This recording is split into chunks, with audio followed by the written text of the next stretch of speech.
Okay, guys, so this one is going to be about Lizzie versus Josie, who the better twin is, who was actually more powerful. This is about the Saltzmans part 7. I've been waiting to do another part on this.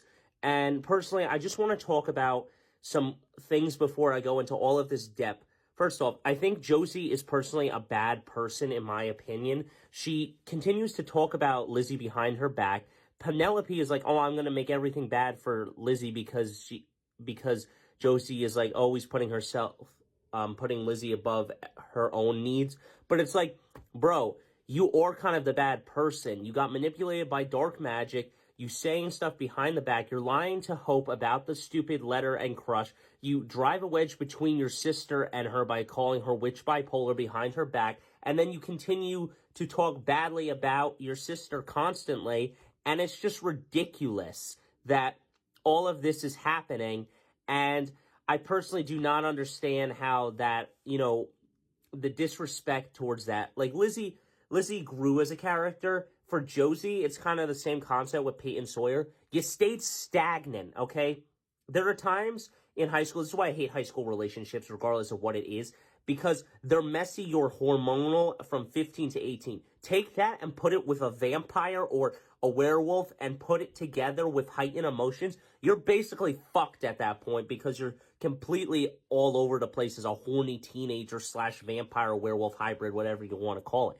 The problem here is that, all of that relationship stuff. Now, when I went into high school, I tried to change my image for the worst. I wanted to have all the bad traits. I wasn't like a bully, but I wanted to have teenage rebellious, do like stupid drinking parties and stuff, which obviously I didn't do. But I grew as a person. I came back to what I was described as by my friends and family, kind, caring, loving, and stuff. However, I did lose 2 pieces of me where it was like, I got manipulated and, taken advantage of by some friends that I thought were friends, and they weren't my friends. So I shut down a little piece of my heart because it's like, I don't open you fully. I don't trust you fully. And the same thing here is I lost a piece of my happiness, which was my dog, but at the same time, I digress. The point is that Josie didn't grow as a person. She's kind of stayed. When she left the show, it made it better. Now, no, I do not hate the actor. I hate the character. The same way I hate Elena. Not because she's a crybaby bitch, but because she's an annoying character, period, because of the fuck-ups that she always does. Let's get myself kidnapped.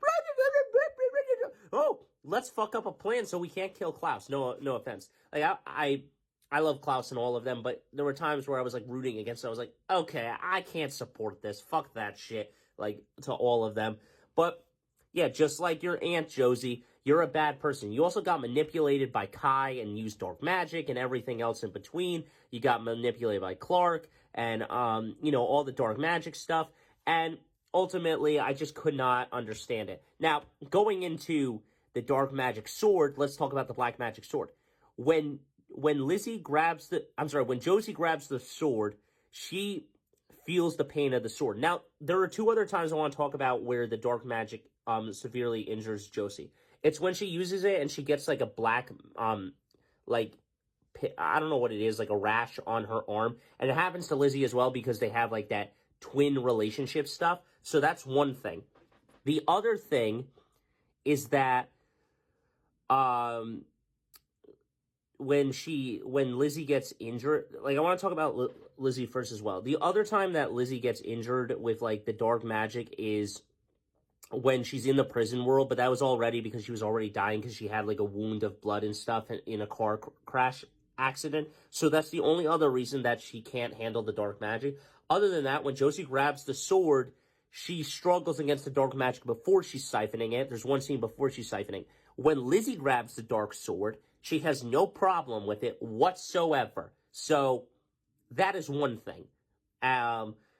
I'm running out of time here. I might have to do it in a part 2. But the point is that when she grabs the sword, Lizzie has no problem with it. The only times is when she's in the prison world, she's severely injured. Other than that, there is no other thing. So this is a Saltzman part 7. I'm going to have to go into a part 8 and explain more about Lizzie and Josie. But yeah, let me know your thoughts so far, guys. Do you think that this is bad or anything else between it? And honestly, so far, I think Lizzie is winning in the case of she was a better person. She owned her personality became better after she became a heretic and everything else.